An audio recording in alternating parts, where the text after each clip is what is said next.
Vamos a ver cómo aplicamos la imagenología en el contexto de los ovarios. Al igual que con el ciclo endometrial, los ovarios tienen un aspecto distinto dependiendo el momento del ciclo en el que se encuentren. Tenemos básicamente dos fases: la fase de maduración de los folículos con la FSH y estrógeno hasta la ovulación por el pico de LH, y posteriormente tenemos la fase luteínica, en donde la progesterona sostiene el cuerpo lúteo por 14 días aproximadamente, y si no hay fecundación comienza a degenerarse. Los ovarios en esta fase folicular temprana tienen este aspecto con múltiples imágenes anecoicas en su interior en relación a folículos. Cada ciclo se forma un folículo dominante, el cual libera un óvulo, dejando este aspecto de folículo ovulatorio. Posteriormente, en la fase luteínica adquiere múltiples aspectos, desde cuando forma el cuerpo lúteo hasta que degenera en cuerpo blanco. El aspecto más clásico del cuerpo lúteo es este de un quiste con pared engrosada y vascularidad en anillo a la aplicación de Doppler color.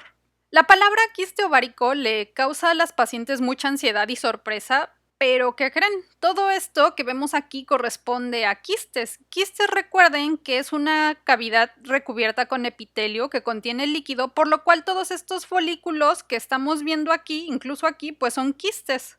El folículo dominante y los folículos luteínicos también son quistes. En realidad, todas las mujeres tenemos quistes en los ovarios. Hay situaciones que hacen a esos quistes anormales, pero si les reportan un ovario de aspecto quístico y concluye el radiólogo que el reporte es normal, pues no crean que se equivocó. Recuerden que de forma fisiológica y normal los ovarios tienen quistes. Hay algunas características que hacen a los quistes anormales. Por ejemplo, primero hay que definir dos conceptos básicos.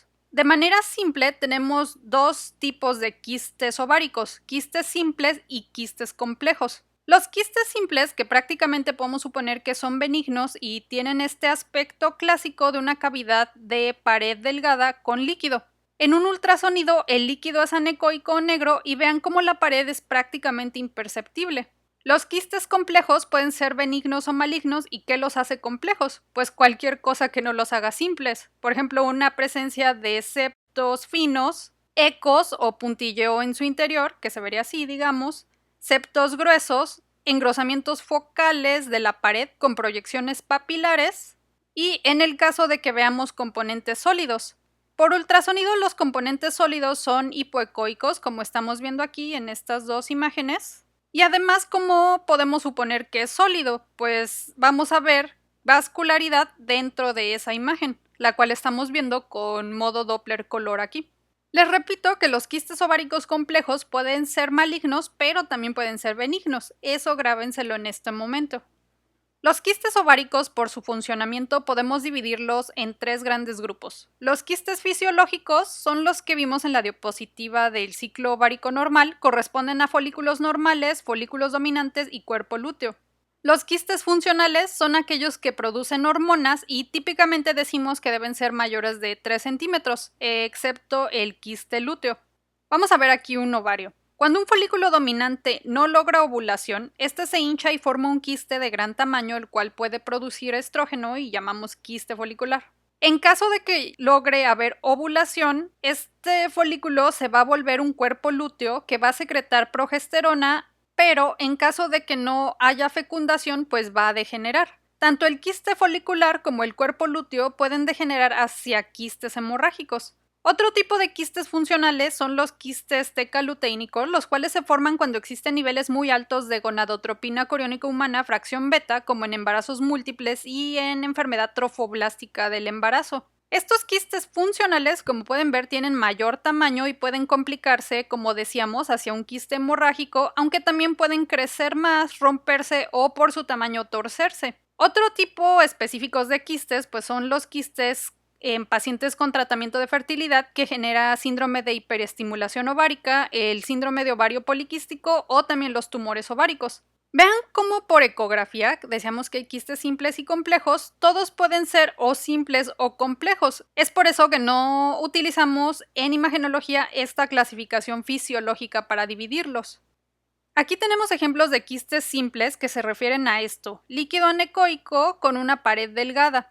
Este es el aspecto clásico del síndrome de hiperestimulación ovárica con múltiples quistes o múltiples folículos aumentados de tamaño, aunque aquí el volumen ovárico vean cómo es de 70 cc, cuando dijimos que un ovario normal sin folículo dominante tiene que tener un volumen menor a 20 cc, o en promedio pues deben medir menos de 10 centímetros cúbicos o 10 cc.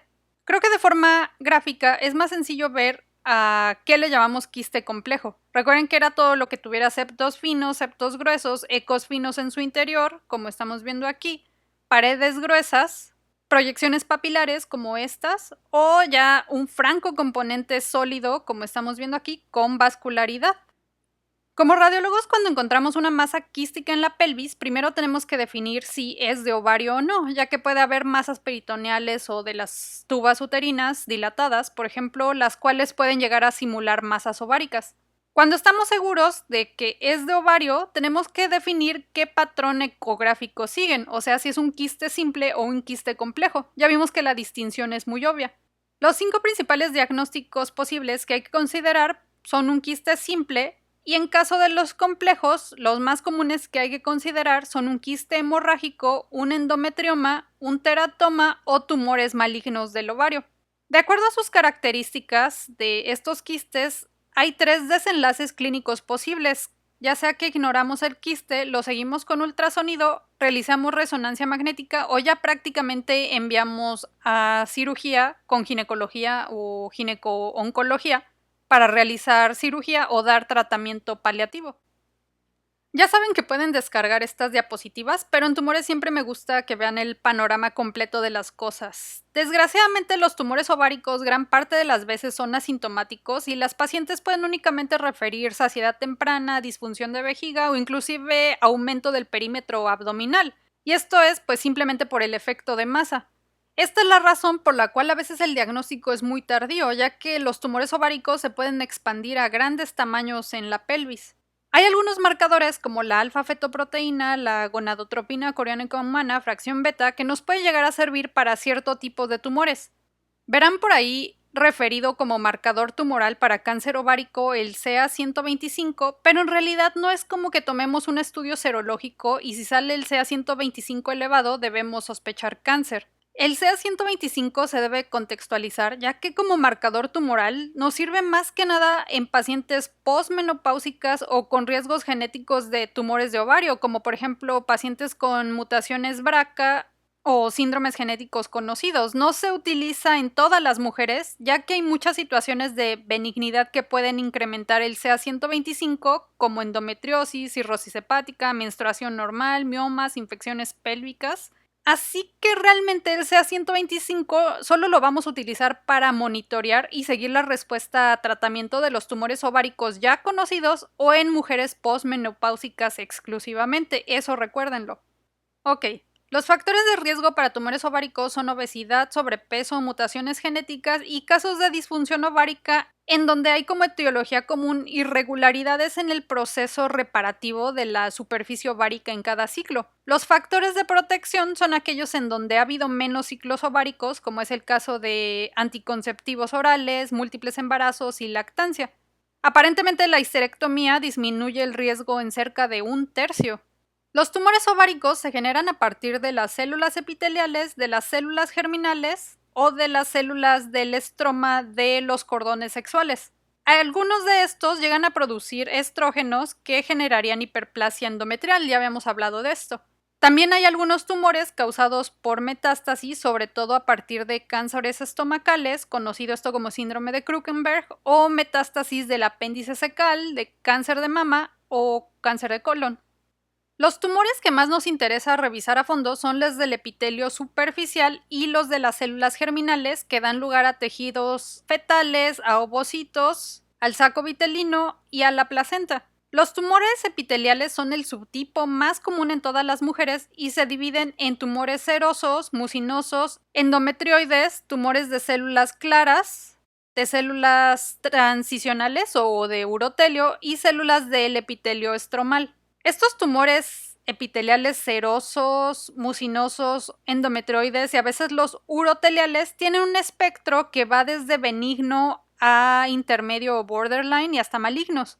Vamos a centrarnos en los dos epiteliales más comunes, que son el seroso y el mucinoso.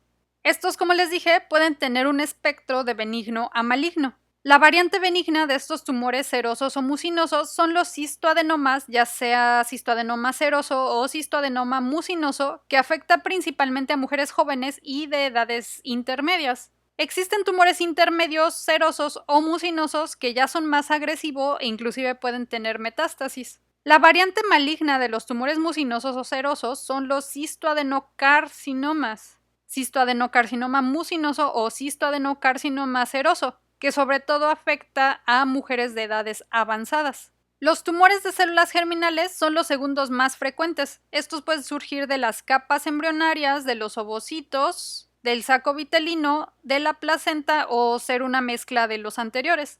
Los que más nos interesan aquí en este momento son los más frecuentes, que son los tumores que surgen de las capas embrionarias o teratomas. Tenemos un espectro de teratomas benignos y malignos, en donde los benignos son los más frecuentes. Prácticamente menos del 2 o 1% son malignos y estos corresponden a los teratomas inmaduros. Los teratomas benignos son los teratomas maduros, que se diferencian de los teratomas quísticos o dermoides en que los teratomas maduros tienen las 3 capas embrionarias y el quístico dermoide únicamente tiene las capas ectodérmicas. Estos teratomas benignos afortunadamente son los más comunes de todos los tumores de células germinales. Son muy típicos de mujeres en edades jóvenes, sobre todo menos de 20 años. Al clasificar a los tumores quísticos de acuerdo a su naturaleza benigna, intermedia o maligna, vean cómo los tumores benignos corresponden a quistes simples, quistes complejos y a quistes que pueden ser simples o complejos. Los tumores intermedios o borderline pueden ser quistes simples o complejos o francamente complejos. En particular vamos a hablar del cistoadenoma seroso en unos momentos. En donde prácticamente en su totalidad los quistes son complejos es en el caso de los tumores malignos. Podemos concluir 2 cosas de esta tabla. Si un quiste es simple, lo más probable es que no vaya a ser maligno. Si un quiste es complejo, no se trata exclusivamente de patologías malignas. Por eso nos tienen que proporcionar buenos datos clínicos desde factores de riesgo, antecedentes ginecológicos, laboratorios si los tienen, etc. Cualquier cosa nos ayuda a hacer un diagnóstico más específico si no quieren que solo simplemente diagnostiquemos algo como un tumor ovárico y ya que esto no nos va a decir nada. Lo que buscamos sobre todo es determinar la probabilidad de que un quiste complejo sea maligno. A veces les vamos a poder dar el subtipo, pero muchas veces simplemente les vamos a decir la probabilidad que tienen de que sean malignos, ya que el aspecto se sobrepone muchas veces. De los quistes simples, lo que podemos decir es que en general si vemos un quiste simple menor de 10 centímetros, estamos prácticamente seguros de que va a ser un quiste benigno. Los quistes simples, como hemos estado diciendo, tienen contenido líquido con una pared delgada. En el ultrasonido son anecoicos, en TAC son hipodensos y en resonancia magnética tienen intensidad de señal similar al líquido, como vemos aquí en estas imágenes axiales en la pelvis, en secuencia T1 y en secuencia T2. El líquido es hipointenso en T1 y es hiperintenso en T2, y es justamente esto que estamos observando aquí. En las mujeres jóvenes en edad reproductiva, los quistes simples más comunes son los folículos dominantes, que rara vez sobrepasan los 20 milímetros. Ya vimos que los folículos en donde no se logró ovulación y que continúan creciendo pueden convertirse en quistes funcionales llamados quistes foliculares, los cuales miden de 3 a 8 centímetros aproximadamente. También en la menopausia pueden existir algunos folículos de manera normal, pero vamos a ver en unos minutos de qué tamaños son aceptables en la menopausia. Si vemos un quiste simple de gran tamaño en mujeres de mediana edad, a mujeres posmenopáusicas aproximadamente de 40 a 60 años, debemos de sospechar que se trata de un cistoadenoma seroso. Recuerden que el cistoadenoma puede ser benigno, intermedio o maligno cuando se trata de un cistoadenocarcinoma. El hecho de que un quiste sea simple de gran tamaño incrementa el riesgo de malignidad. Es por eso que este cistoadenoma seroso se logra colar a la posibilidad de que sea un quiste simple en situaciones no benignas. Los cistoadenomas, cuando son quistes simples, pueden tener tamaños realmente increíbles que cubren casi todo el abdomen, como estamos viendo aquí, pero en promedio miden 10 centímetros. Vean aquí esta imagen hipodensa de pared delgada, cómo ocupa casi la mitad del abdomen en esta imagen de tomografía. Algunos de estos histoadenomas serosos pueden tener septos, lo cual lo convierte en un quiste complejo como este de aquí, y ya con este pequeño septo incrementa un poco más el riesgo de que el cistoadenoma sea desde benigno hasta intermedio, muy rara vez maligno con este tipo de hallazgos mínimos.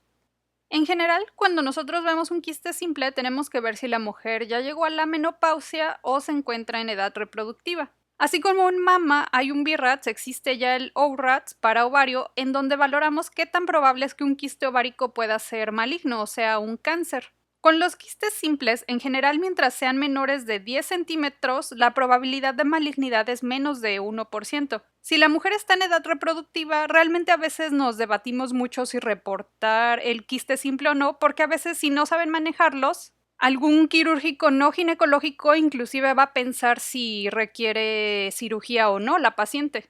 La verdad es que estos quistes pequeños se resuelven en semanas hasta un par de meses. En general, con un quiste simple de menos de 3 centímetros se reportan ovarios normales en mujeres en edad reproductiva e inclusive en mujeres posmenopáusicas.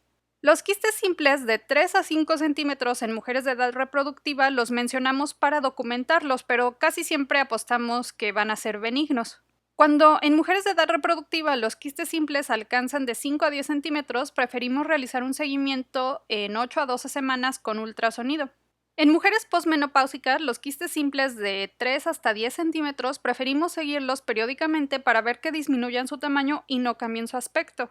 Cuando los quistes simples miden más de 10 centímetros, en todas las mujeres el riesgo de malignidad aumenta desde 1 hasta menos de 10% y se debe hacer una evaluación por un especialista en imagen ginecológica, o en general ORATS nos dice que cualquier radiólogo con suficiente experiencia en ultrasonido es un experto.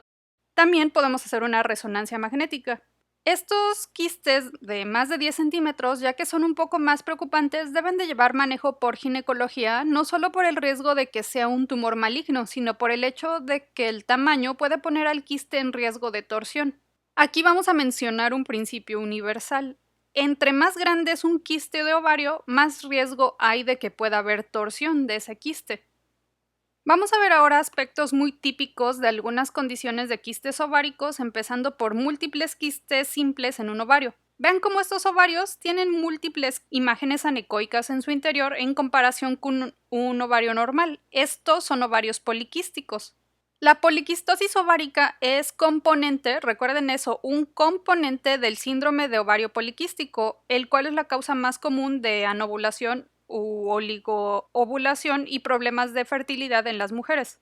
Se piensa que este síndrome está causado por un estado de hiperinsulinemia y o resistencia a la insulina. De hecho, las pacientes comparten el fenotipo usual del síndrome metabólico y resistencia a la insulina con obesidad, dislipidemia, intolerancia a la glucosa, hiperglicemia y hipertensión arterial.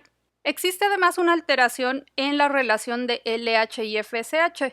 De forma muy resumida, la hiperinsulinemia disminuye la síntesis de proteínas de unión a esteroides y factores de crecimiento insulínico, lo cual provoca un aumento en factor de crecimiento insulínico 1 y andrógenos. Esto conlleva a sobrepeso, ya que la glucosa no puede ser utilizada por las células, ya que tienen resistencia a la insulina, y la anovulación va a ser por elevación de andrógenos. A su vez, recuerden que en el tejido adiposo periférico los andrógenos pueden aromatizarse a estrógenos y es este hiperestrogenismo el cual aumenta el riesgo de cáncer endometrial en estas mujeres.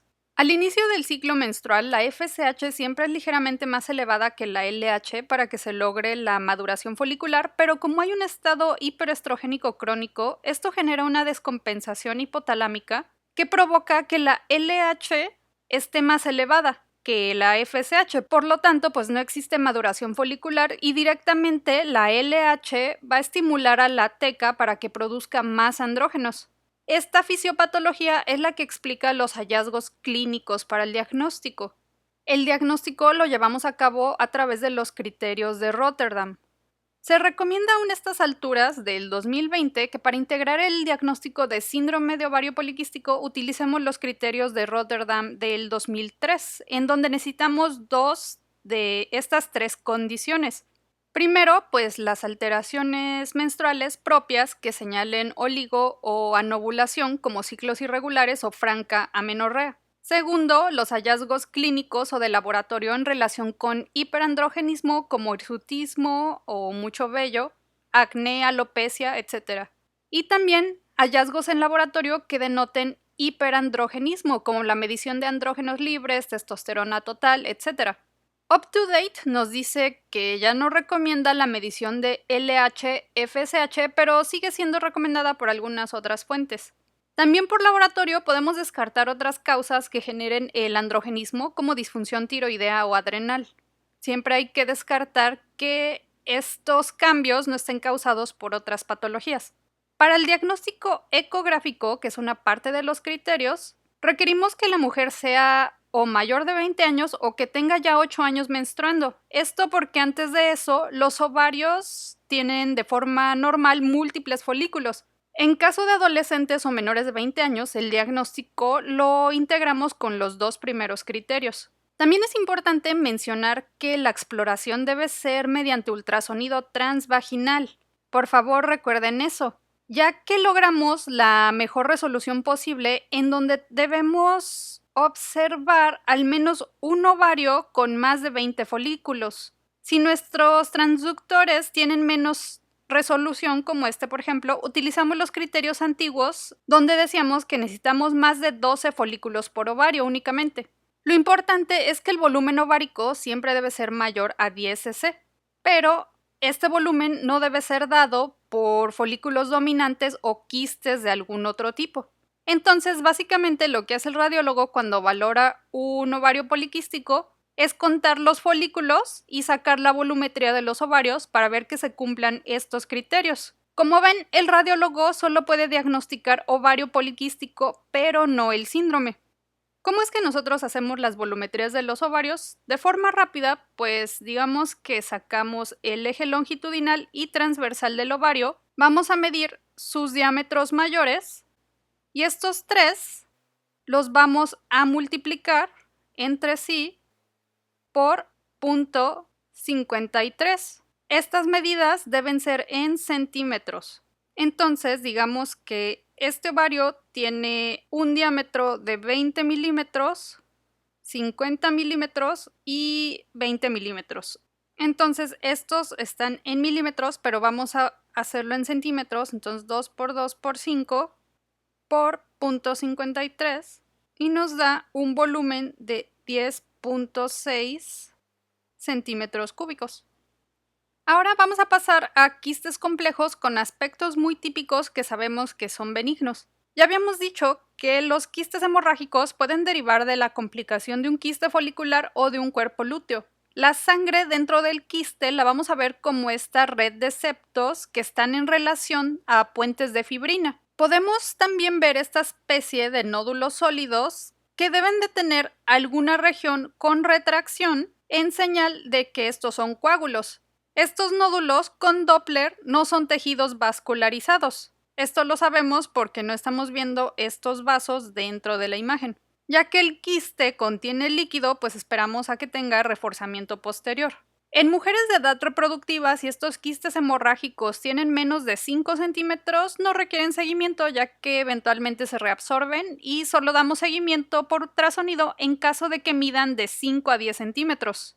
Este seguimiento lo damos de 6 a 12 semanas y usualmente vemos que ya hay resolución, pero si no la hay en pacientes que sean todavía de edad reproductiva, se deben de referir a ginecología o solicitar una resonancia magnética.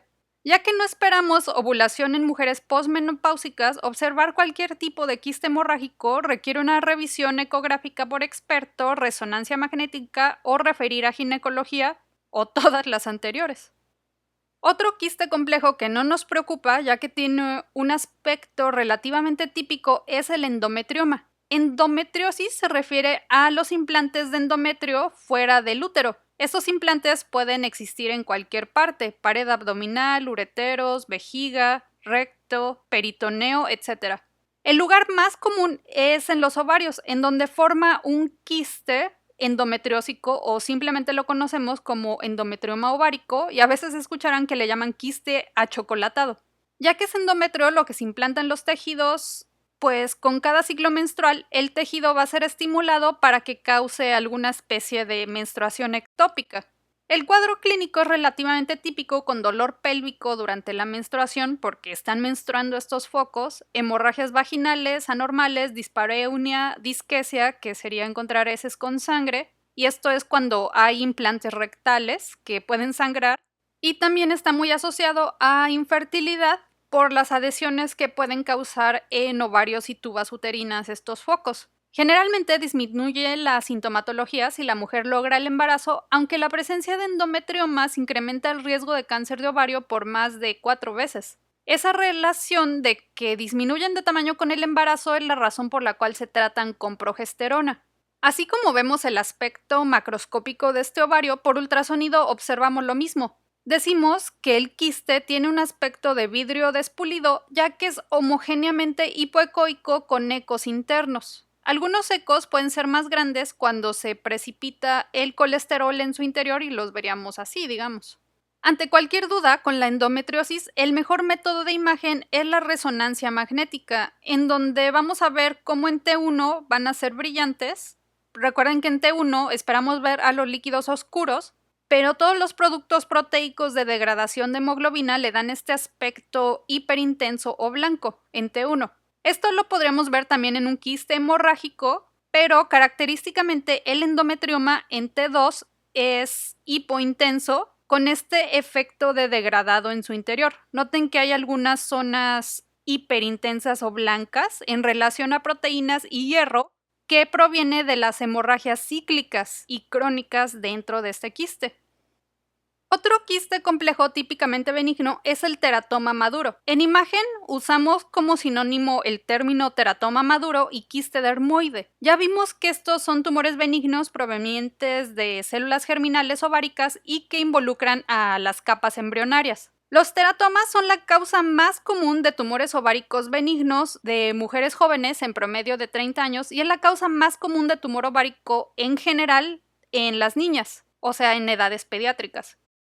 El tumor es asintomático a menos de que se rompa o por el tamaño que puede alcanzar, tiene más propensión a sufrir torsión. Muchas veces así como los descubrimos justamente en el episodio de dolor abdominal por la torsión. La transformación maligna de este tipo de tumores es muy rara. Por imagen ya dijimos que tenemos elementos de las capas embrionarias, por lo tanto vamos a poder ver un tapón dérmico o también conocido como nódulo de Rokitansky, grasa y calcificaciones como hueso, cartílago o dentina. Lo más común es observar este tapón dérmico ecogénico que vemos en estas imágenes con la flecha roja, que a veces confiere este signo de iceberg por la sombra sónica posterior que está proyectando. Podemos ver también estos finos septos reticulares cuando observamos cabello en su interior. Esto que estamos viendo aquí es cabello, señalado aquí con la flecha verde. También podemos llegar a ver calcificaciones con sombra sónica posterior. Estas calcificaciones son ecogénicas como vemos aquí o hiperdensas como vemos aquí en esta tomografía. Vean cómo muchos de estos tumores tienen este aspecto de pokebola. Esta pokebola en su centro pues está formado por el tapón dérmico y además tienen un nivel líquido-líquido que se refiere a que hay grasa flotante hiperecoica en ultrasonido e hipodensa en TAC, y hay líquido seroso hipoecoico en ultrasonido y de densidad intermedia en TAC. Entonces, nuevamente recuerden, entre mayor tamaño tenga un quiste, más riesgo va a haber de torsión.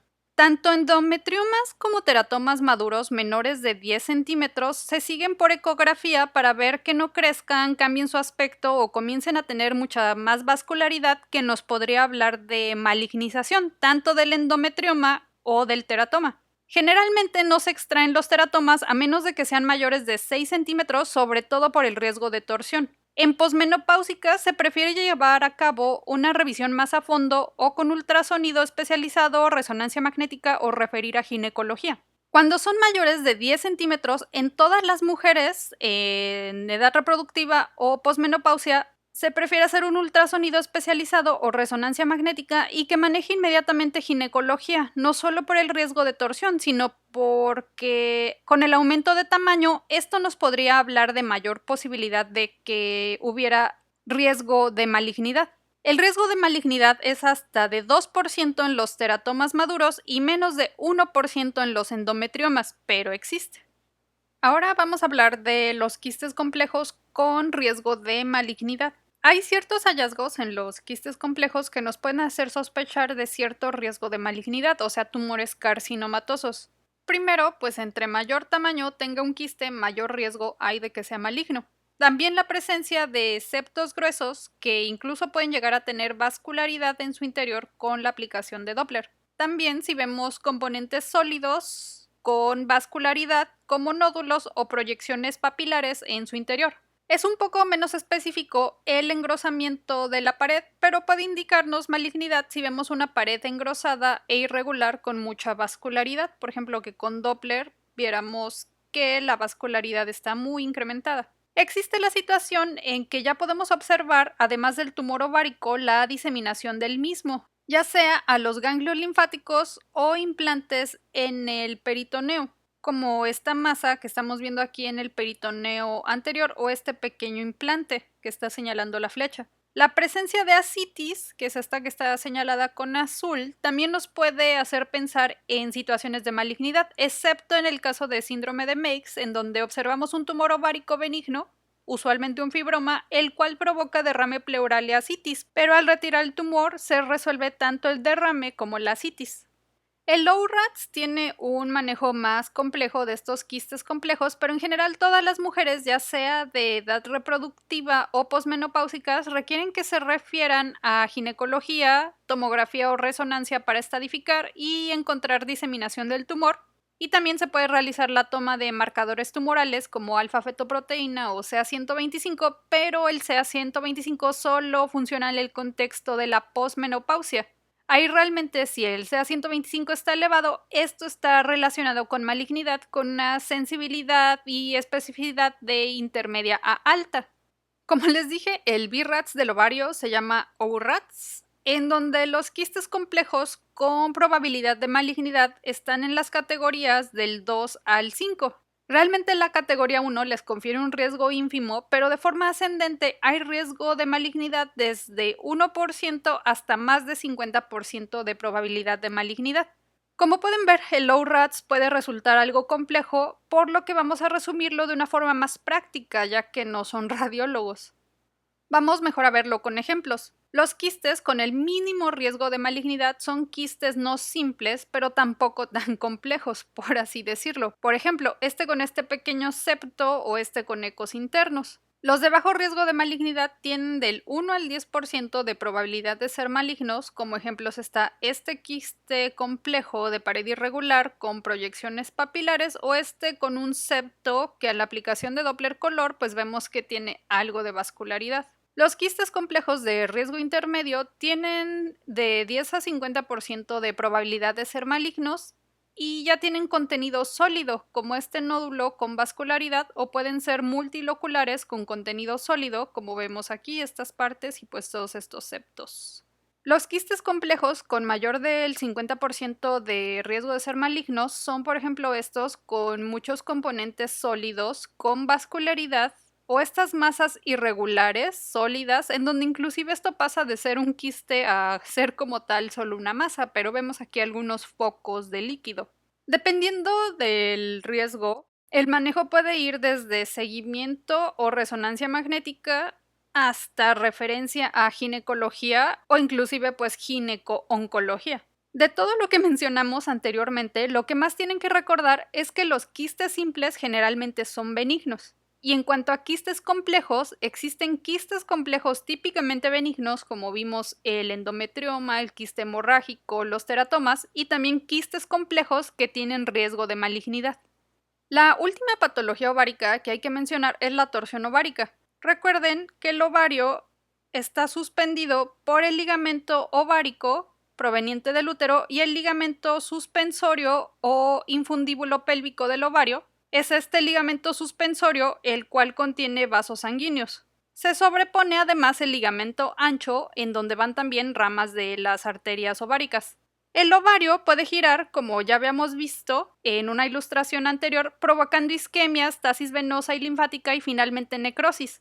Aparentemente, los ovarios están en riesgo de torsión cuando hay un exceso de movilidad ovárica y sobre todo, lo he repetido durante la clase, cuando tienen alguna masa, como por ejemplo quistes que hagan que el tamaño incremente. El riesgo de torsión comienza a estar presente a partir de 5 centímetros.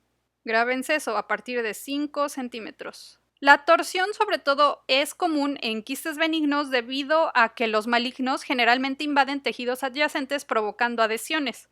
También algunos endometriomas o quistes hemorrágicos pueden generar adhesiones que los protegen de la torsión, aunque también puede ocurrir torsión en ovarios normales. Es más común que sufra torsión el ovario derecho debido a que el ligamento del útero ovárico es más largo de ese lado y del lado izquierdo aparentemente el colon sigmoides protege al ovario izquierdo de torsión. En las torsiones ováricas no tenemos estipulados los tiempos de viabilidad. Aquí básicamente tienen que revisar quirúrgicamente si el ovario todavía es viable o no. Clínicamente, el cuadro clínico es clásico con dolor pélvico usualmente súbito, tal vez masa palpable, fiebre, náusea y vómito y puede haber leucocitosis. Ante la sospecha inmediata hay que solicitar un ultrasonido, de preferencia con Doppler, en donde vamos a observar al ovario torcido con un aumento de tamaño. Aquí estamos comparando estos casos con un ovario normal. Vean cómo aquí este ovario es más grande, ecogénico, tiene algunos folículos hacia la periferia y hay inclusive líquido libre aquí. Durante la exploración, estos ovarios con torsión a veces suelen estar en la línea media del abdomen en vez de estar hacia un lado. Aunque no es totalmente sensible, como en el caso de la torsión testicular, con el Doppler podemos identificar la ausencia de flujo sanguíneo. Aquí vemos flujo con Doppler poder en este ovario, pero en este ovario no podemos identificar nada de vascularidad. Pueden existir casos de torsiones crónicas en donde el ovario se vuelve un quiste con líquido o sangre en su interior, pero estas son situaciones muy raras.